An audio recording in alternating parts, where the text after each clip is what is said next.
Hello students. So now today we will discuss about M2M2 IoT and architectural overview, building architecture, main design principles and needed capabilities. So all these things will be discussed today, and IoT architectural outline and standard considerations. Okay. So before this, let's uh, discuss about the reference architecture. So there is a network, and this network is important for us, and this network is interconnected with each other, and it is basically, it may be the IoT, it may be the WSN architecture, it may be the IoT architecture, it may be any reference architecture. Okay. So in that whole architecture we do not require everything, and we required only some of the things only. So for example, some of the nodes are humidity sensor analytical analysis. Some of the sensors are used in in this architecture are for temperature analysis. So we required only, if we required only temperature analysis, then we will drop other connected architecture, and we will consider only the temperature analytics, right? So that will become our applied architecture.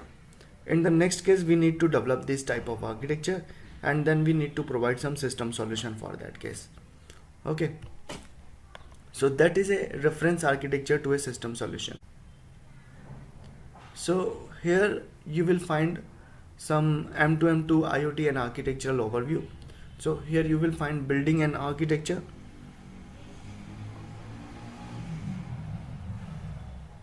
The building, how to build an architecture. So what is M2M2 IoT and architectural overview? So we already know that what is the M2M, what is IoT, right? No, basically we mostly required to connect the M2M with the IoT, right? Because we need to capture and control the things whatever is going on in the M2M architecture. So for that purpose we need to build a architecture. So the term architecture relates to a generalized model that contains the richest set of elements and relations that are of relevance to the domain Internet of Things. Okay. So an architecture can be described in several different views: functional view, deployment view, process view, and information view, to capture specific properties that are relevant to the model. So basically, for example, if you are required to make a smart city, so what will you do for that case? For that case you are required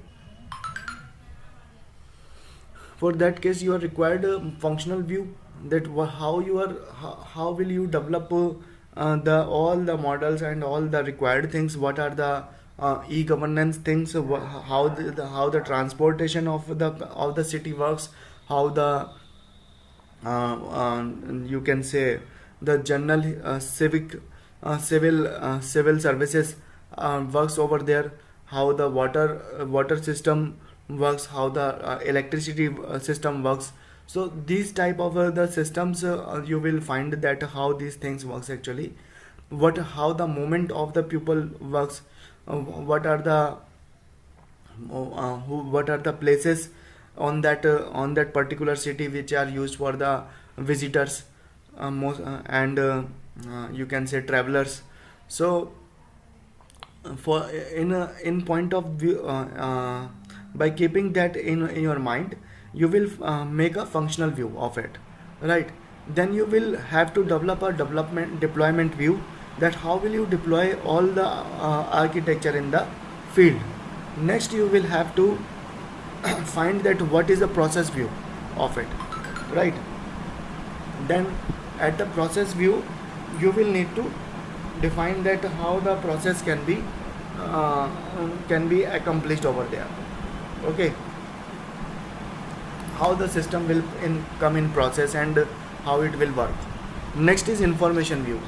You will do all these things, and then you have to capture the data.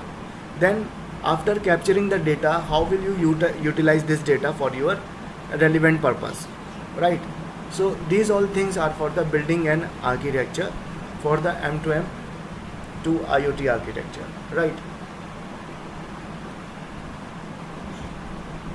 So what are the main design principles and needed capabilities for that case? So in that case, the approach taken Sensi, which was developed an architecture technology building blocks that enables a real world integration in the future internet.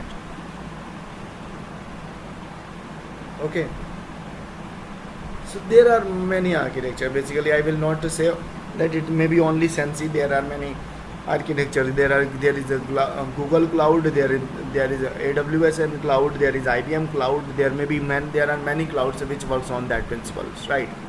So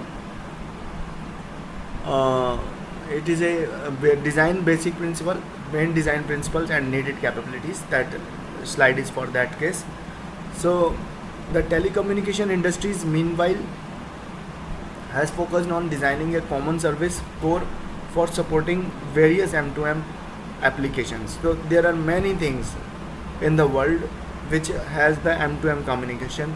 So for that case, the telecommunication industry should develop a common platform where all the things can be taken off. Okay.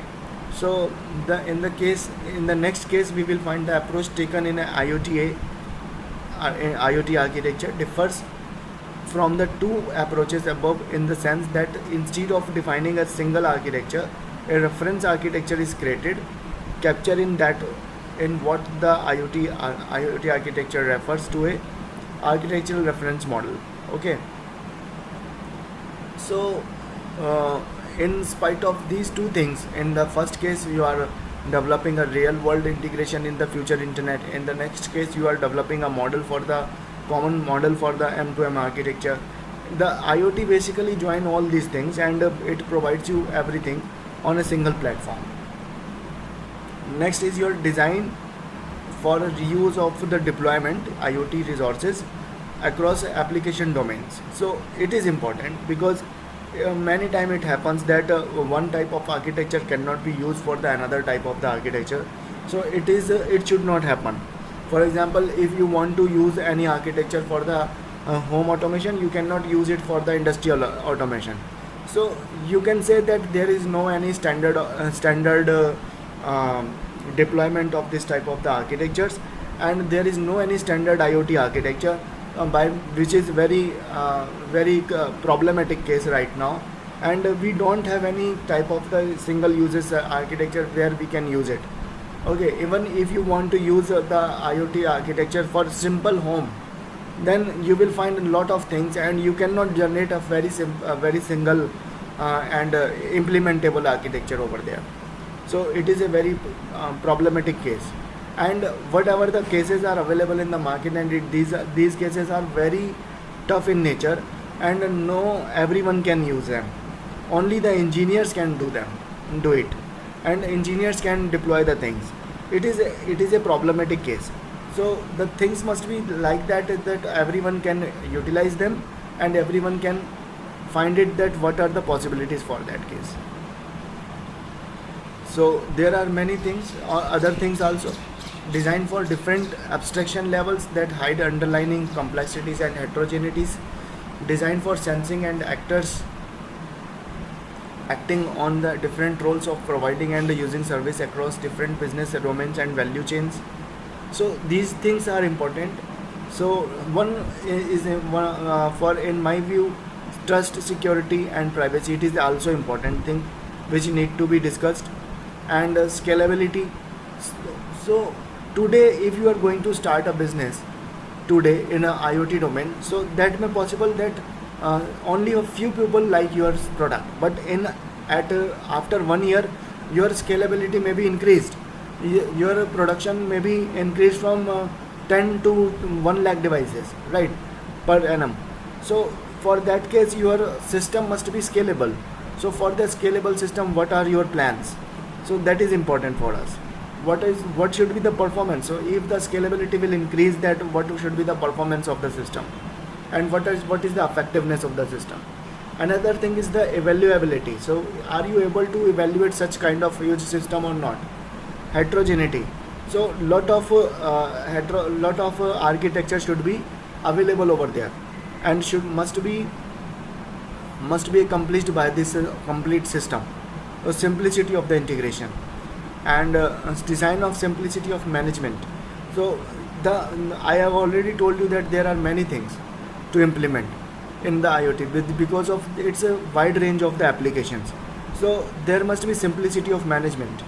So design for different service delivery models. So how will you deliver the service? For example, there is a Google Cloud IoT system, Action Google system. So these all systems are how will you take the service from them? Design for life cycle support. So life cycle phases are planning, deployment, development, and execution. So all these things are there, which are need to be deployed over the internet market. Management aspects include deployment efficiency and the design time tools and runtime management. So all these things are there, which are important whenever we design. We say about you can say whenever we need to design the design principles and the needed capabilities of the IoT system. So thank you for this lecture. Thank you.